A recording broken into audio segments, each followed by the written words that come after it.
Well, the 29th of November.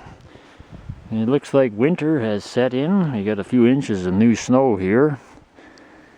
Temperatures in the 20-25 degree range, which for you metric converts is, I don't know, -4, something like that. Anyway, it's not the nicest day with that north wind blowing.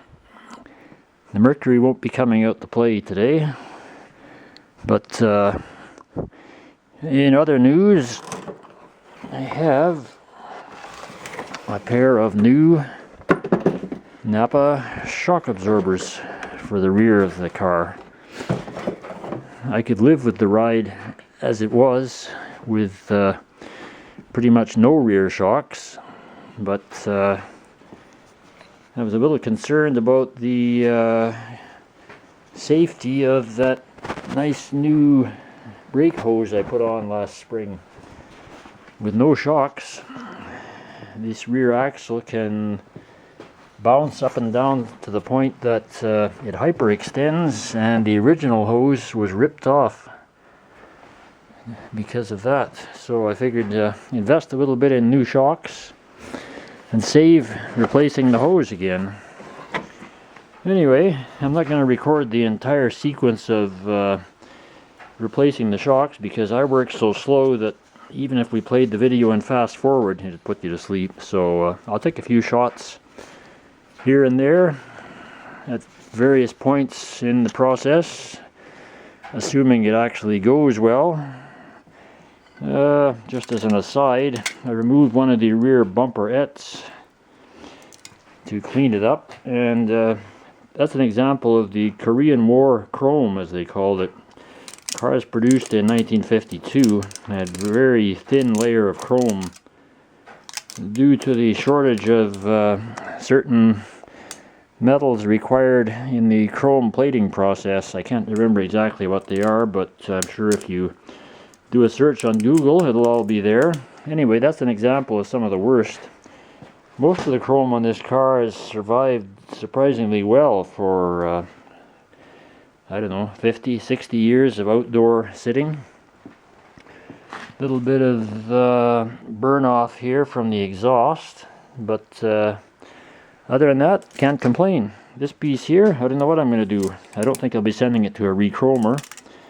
Probably peel off that loose piece there and shine up the surface rust, and who knows, spray paint it silver? We'll see. Anyway, that's it for now. Here's what I got to deal with. One surviving shock absorber. It's still attached. Top and bottom. I guess those bolts are going to be well rusted. The ride isn't all that bad with no rear shocks, but in the interest of preserving the new brake line, I've got the new shocks and I'm gonna get them installed here shortly. Well, it's about as crude as it gets, but I used the angle grinder to cut off the top end and the bottom end. So there's the shock. And my battery's nearly dead, so my hands are nearly frozen, and it's dinner time. I'm out of here. Well, several days later, we have darkness. The right side shock installed, at least temporarily. I don't think I got the washers set up right on that bushing or that bottom mount at all, but for now it'll do.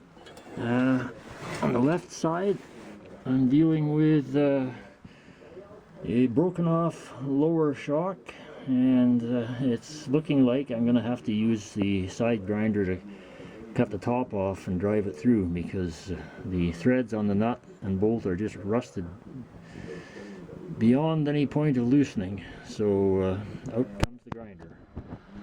Anyway, to be continued. It's only about 0 degrees Fahrenheit in here today, so I really question whether these are the right rubber bushings for the shock mount, because I was only able to get one washer on, and there was barely enough threads to get the nut started. There's supposed to be at least two down here as far as I can tell. So anyway, it's together as best I can do for now. Top end was a little different. There was room for two washers. On the other side, same deal. Bottom end I haven't got together yet. It's just about quitting time by the temperature here. So, but I'm thinking it'll be the same deal. Not enough threads to get two of those rubber shock bumpers or whatever they call them in place, and still have enough threads to start the nut. But anyway, that's for another day. Just for future reference, that is a cracked leaf in the left side rear spring. Appears to be the second leaf down. I don't know if it's going to be a problem. I don't think so, but something I might look at replacing one day. Okay, the left shock is finally installed.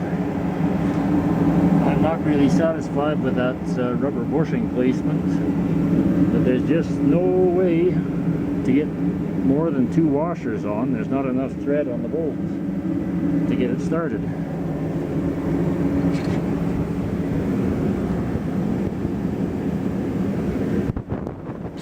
Anyway, for today's temperature, that's doing all right, because it's at least 10 below Fahrenheit outside, and inside the shed here is not much better. That roaring sound you hear is the space heater blasting hot air on me, which feels pretty good right now.